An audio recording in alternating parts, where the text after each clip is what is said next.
Halo teman-teman, selamat pagi. Sebelumnya saya ucapkan salam Anjali Buddhis kita, Sotihatu Namo Buddhaya. Nah, kita dari kelompok 4 akan mempresentasikan hasil tugas kami, yaitu mengenai Dhammacakka Pavattana Sutta. Nah, sebelum itu perkenalkan dulu anggota kelompok kami ya. Yang pertama ada Anatasari, kemudian yang kedua ada Inung Kurnia Alim, kemudian yang ketiga ada Yuli Triani, dan yang terakhir ada saya sendiri, Irma Erviana. Nah, materi yang akan kita bahas pada hari ini yaitu mengenai latar belakang Dhammacakka Pavattana Sutta. Kemudian yang kedua, peristiwa yang terjadi pada saat pembabaran Dhammacakka Pavattana Sutta. Kemudian ada isi dari sutta yang dibabarkan, kemudian ada kaitan sutta dengan kehidupan sekarang, dan yang terakhir penutup. Nah, memasuki materi yang pertama akan dijelaskan oleh Saudari Anatasari. Latar belakang Dhammacakka Pavattana Sutta. Pada minggu ke-7 setelah mencapai pencerahan sempurna, pada hari ke-50 di pagi hari, setelah berpuasa selama 7 minggu, 2 orang pedagang, Tapusa dan Balika lewat di dekat tempat Sang Buddha sedang duduk bermeditasi di bawah pohon Raja Yatana. Mereka menghampiri Buddha dan mempersembahkan makanan dari beras dan madu. Setelah Tapusa dan Balika melanjutkan perjalanannya, Buddha merenung, apakah dhamma yang ditemukannya akan diajarkan kepada khalayak ramai atau tidak. Sebab dhamma itu dalam sekali dan sulit untuk dimengerti, sehingga timbul perasaan enggan dalam diri Buddha untuk mengajar dhamma. Kesulitan umat manusia untuk memahami dhamma yang sudah dicapai oleh Buddha dinyatakan dalam syair berikut. Susah payah ku pahami dhamma, tidak perlu membabarkan sekarang. Yang sulit dipahami mereka yang serakah dan benci. Orang yang diselimuti kegelapan tak akan mengerti dhamma. Dhamma menentang arus sulit dimengerti. Dhamma sangat dalam, halus, dan sukar dirasakan. Setelah itu, Buddha memutuskan untuk tidak membabarkan dhamma yang ditemukannya, karena menyadari dhamma ini sangat sulit dimengerti manusia yang masih diliputi kegelapan batin. Sewaktu merenungkan demikian, pikirannya condong pada hidup nyaman, bukan mengajar dhamma. Brahma Sahampati yang membaca pikiran Buddha lalu berpikir, aduh, dunia ini sudah selesai. Aduh, dunia ini segera musnah. Karena Sang Tathagata, Sang Arahanta yang telah mencapai penerangan sempurna, condong pada hidup nyaman, bukan mengajar dhamma. Kemudian Brahma Sahampati turun dari Brahma Loka dan berdiri di hadapan Buddha. Setelah memberi penghormatan kepada Buddha, Brahma Sahampati berkata kepadanya, semoga Sang Tathagata demi belas kasih kepada manusia berkenan mengajar dhamma. Dalam dunia ini terdapat juga orang-orang yang sedikit dihinggapi kekotoran batin dan mudah mengerti dhamma yang akan diajarkan. Dengan mata dewa, Buddha dapat mengetahui bahwa memang ada orang-orang yang tidak lagi terikat kepada hal-hal duniawi dan mudah mengerti dhamma. Karena itu, Buddha mengambil ketetapan hati untuk mengajar dhamma demi belas kasihannya kepada umat manusia. Buddha menyatakan persetujuan dengan berkata, pintu menuju tiada kematian, Nibbana, sekarang telah terbuka. Akan kubabarkan dhamma kepada semua makhluk agar mereka yang memiliki keyakinan dan pendengaran yang baik bisa sama-sama memetik manfaatnya. Peristiwa dalam Dhammacakka Pavattana Sutta. Yang pertama, Buddha menyampaikan Antalakkhana Sutta atau khotbah tentang karakteristik bukan diri. Antalakkhana Sutta adalah sutta kedua yang dibabarkan oleh Buddha kepada 5 pertapa atau Pancawaggiya Bhikkhu, agar mereka dapat menembus 4 kebenaran mulia. Lebih dalam lagi, hingga mencapai buah arahat.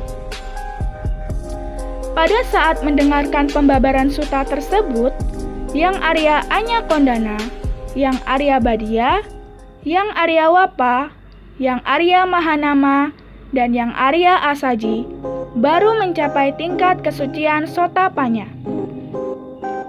Buddha menuntun para pertapa untuk memahami anatta, dari pintu masuk ketidakkekalan atau anicca dan penderitaan atau dukkha, karena kedua fenomena ini lebih jelas terlihat dibandingkan anatta.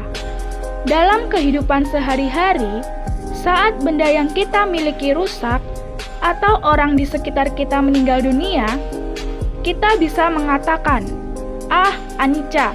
Demikian, saat tubuh tertusuk duri, kita mengatakan, "Ah, dukkha."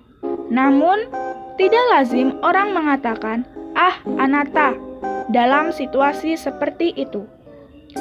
Karakteristik anatta tidak terang dan sulit bagi orang awam untuk mengetahuinya. Hanya para Buddha yang dapat menembus anatta dengan usahanya sendiri, sehingga anatta merupakan ciri khusus ajaran Buddha yang tidak diajarkan oleh guru spiritual lainnya.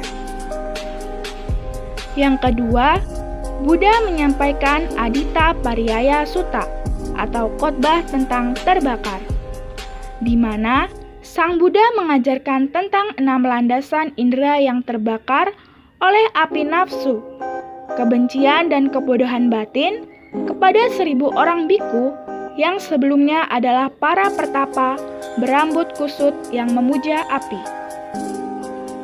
Keenam landasan indera tersebut yaitu 1.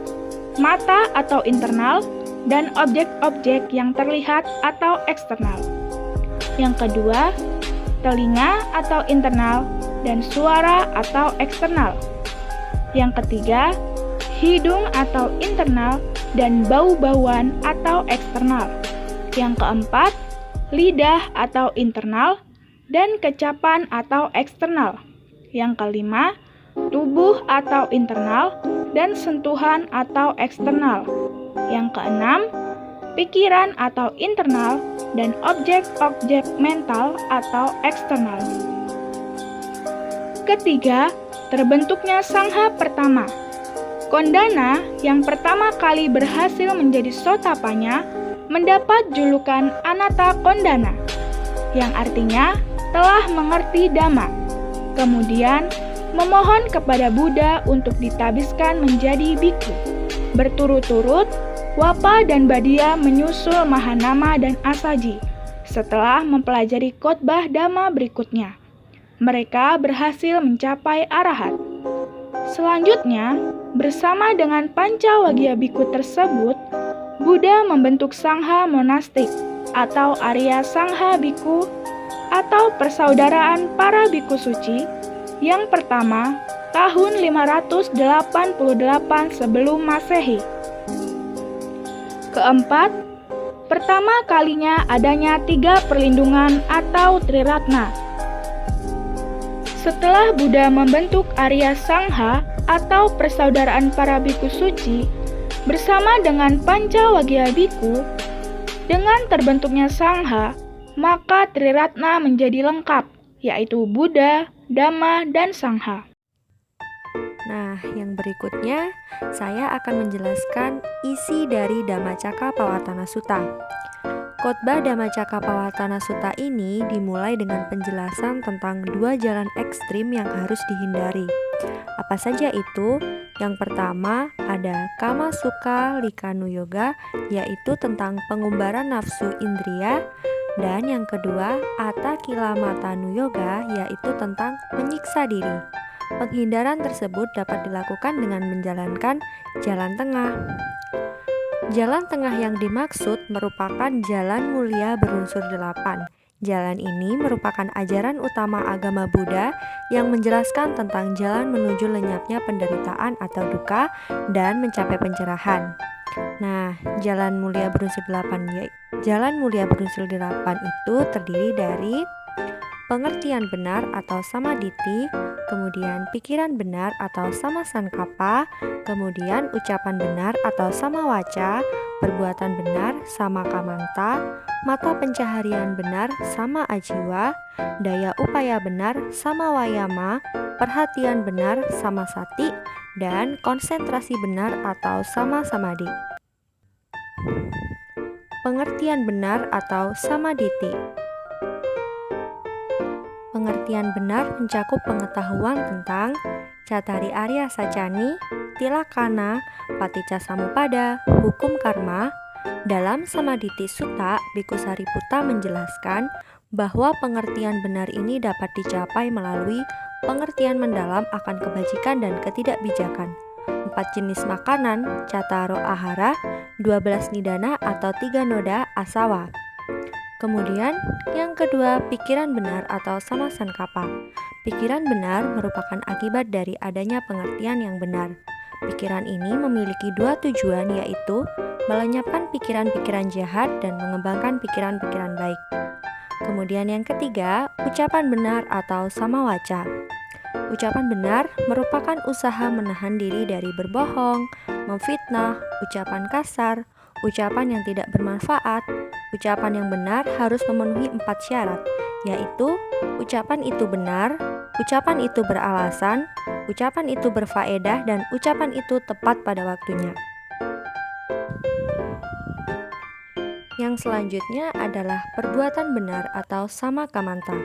Senantiasa bertindak benar secara moral agar tidak mencelakakan diri sendiri maupun orang lain, yaitu dengan berusaha menahan diri dari melanggar Pancasila Buddhis.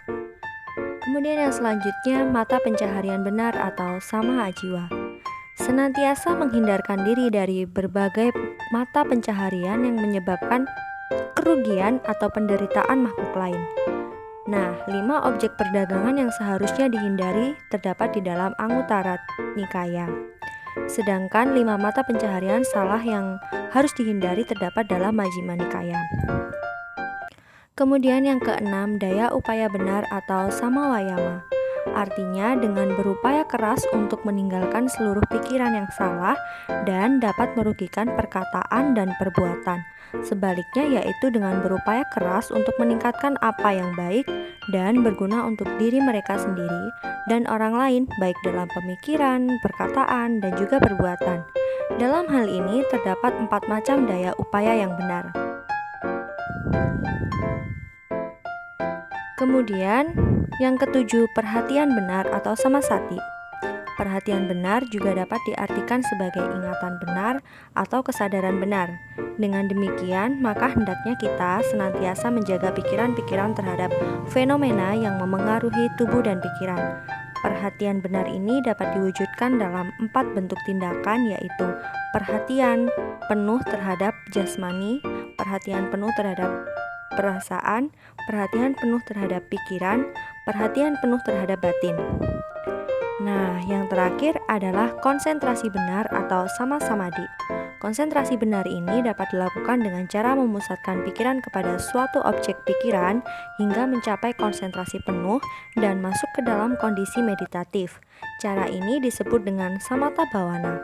Dalam hal ini terdapat 4 keadaan batin yang luhur, yaitu metta atau cinta kasih, karuna kasih sayang, mudita simpati, upeka batin seimbang. Dalam melakukan meditasi, hendaknya menggunakan objek-objek yang dipilih dengan hati-hati dan sesuai watak. Kemudian, 4 kebenaran mulia. 4 kebenaran mulia adalah hukum kebenaran tentang dukkha. Hukum 4 kebenaran mulia ini ditemukan oleh Petapa Siddhartha yang sedang bermeditasi di bawah pohon Bodhi hingga memperoleh penerangan sempurna dan menjadi Buddha. 4 kebenaran mulia yang ditemukan itu diajarkan oleh Buddha Gautama kepada umat manusia di bumi ini.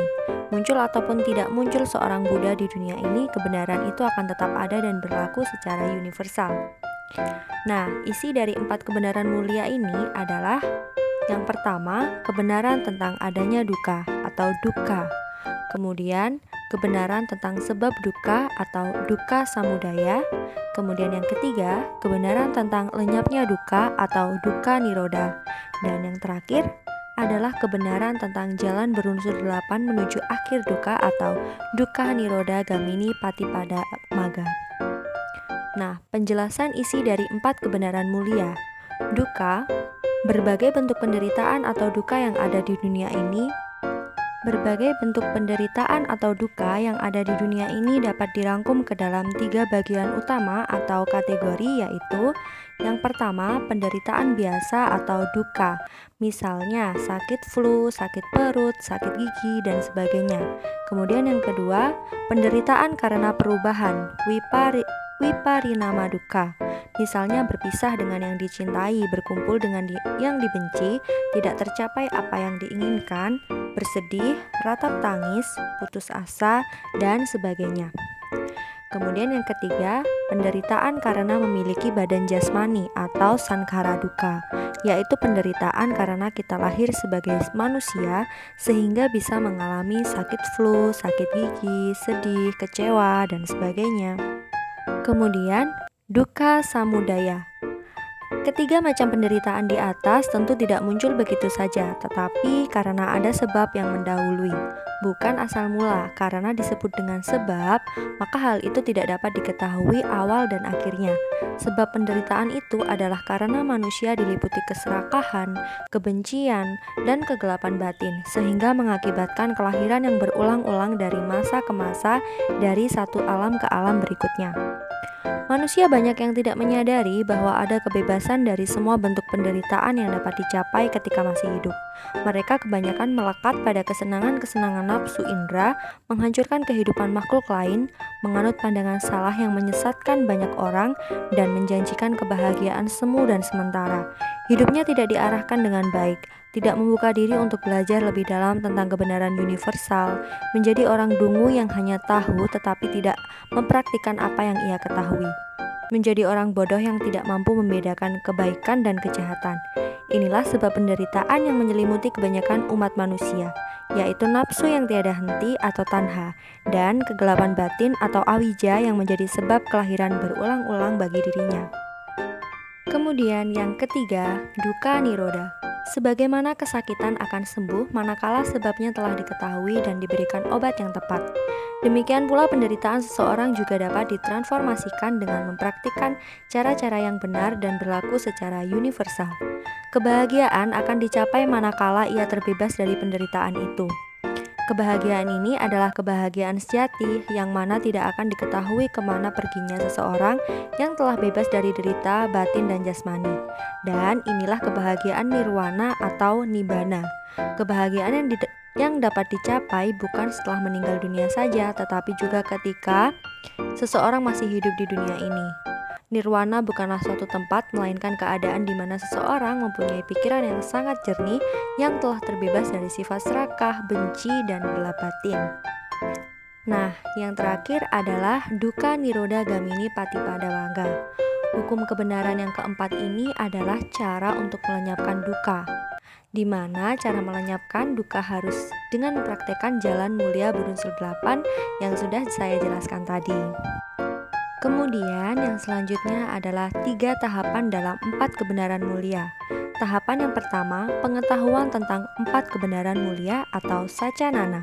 Kemudian, tahapan yang kedua adalah pengetahuan tentang apa yang harus dilakukan tentang 4 kebenaran mulia atau kicanana. Dan yang ketiga adalah pengetahuan mengenai apa yang telah dilakukan dengan 4 kebenaran mulia itu atau katanana. Nah, yang selanjutnya adalah 12 ciri dalam 4 kebenaran mulia.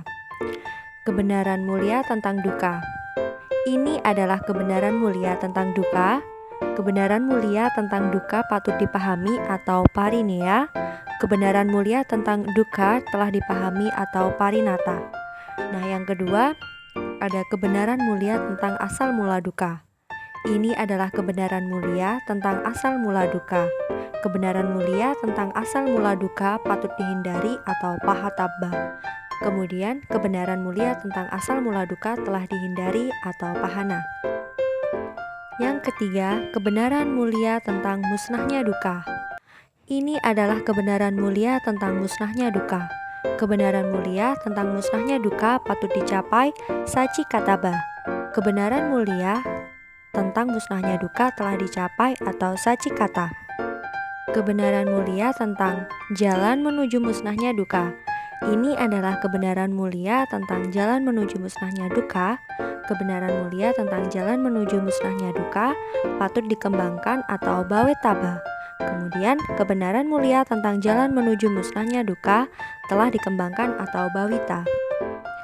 Untuk yang selanjutnya akan dijelaskan oleh Saudari Yuli Triani. Baik, materi yang keempat yaitu kaitan dengan kehidupan sekarang. Jadi, Dhammacakkappawatthana Sutta dengan kehidupan sekarang itu berkaitan. Kaitannya antara lain yaitu sebagai berikut. Nomor 1, meningkatkan pengetahuan. Tentunya, dengan mempelajari dan memahami sutta ini, pengetahuan kita akan bertambah. Apalagi jika kita mempraktekkan isi dari sutta tersebut. Yang mana sutta ini berisi tentang dua jalan ekstrim yang harus dihindari, yaitu dengan mempraktekkan jalan tengah atau jalan mulia berunsur 8. Maka hal tersebut dapat membuka mata batin kita dan akan menimbulkan pengetahuan. Nah, dengan adanya pengetahuan itulah, maka akan membawa ketenangan dalam diri kita dan akan memunculkan pengetahuan batin yang luar biasa. Dengan begitu, kesadaran agung dapat timbul dan kita dapat merealisasi pencapaian nibbana. Yang kedua, meningkatkan kesadaran. Seperti yang kita ketahui bahwa Buddha juga menjelaskan tentang hasil penemuan beliau dalam Dhammacakkappawatthana Sutta ini. Hasil penemuan beliau yaitu tentang 4 kebenaran mulia. Dengan mempelajari dan memahaminya, maka akan memunculkan sebuah kesadaran dalam diri kita. Mulai dari kesadaran bahwa kehidupan kita adalah sebuah penderitaan. Karena dalam kehidupan ini kita masih mengalami kelahiran, usia tua, kematian, ratap tangis, kekecewaan, penderitaan jasmani, berpisah dengan mereka yang dicintai, dan tidak mendapatkan apa yang kita inginkan. Dan kita pun akan sadar bahwa penderitaan tersebut masih akan melekat pada kehidupan kita jika kita masih bersekutu dengan tanha atau keinginan rendah dan avijja ataupun kebodohan.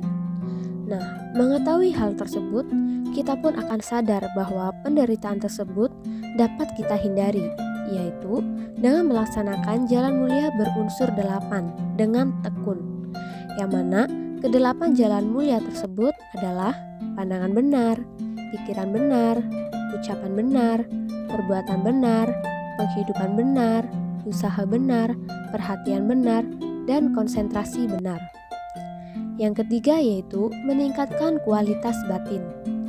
Dengan mempelajari, memahami, serta mempraktekkan sutta ini, tentunya akan meningkatkan pengetahuan dan kesadaran kita. Maka hal tersebut dapat meningkatkan kualitas batin kita.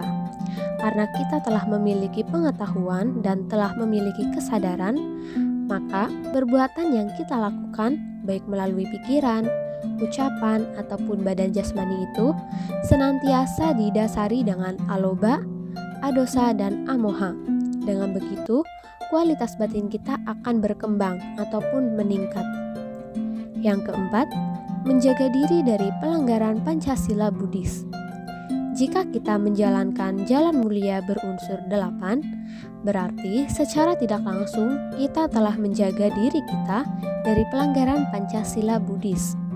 Karena jalan mulia berunsur 8 ini terdiri dari 8 macam latihan moral yang baik. Berbeda dengan Pancasila Buddhis yang berisi tentang 5 perbuatan yang hendaknya dihindari karena akan membawa pada kemerosotan moral. Jadi, antara jalan mulia berunsur 8 dengan Pancasila Buddhis itu berjalan beriringan. Demikianlah presentasi dari kelompok 4. Jika ada materi yang belum dipahami ataupun kurang jelas, teman-teman bisa menanyakannya pada sesi diskusi yang akan diselenggarakan di WA Group. Sekian, terima kasih. Namo Buddhaya.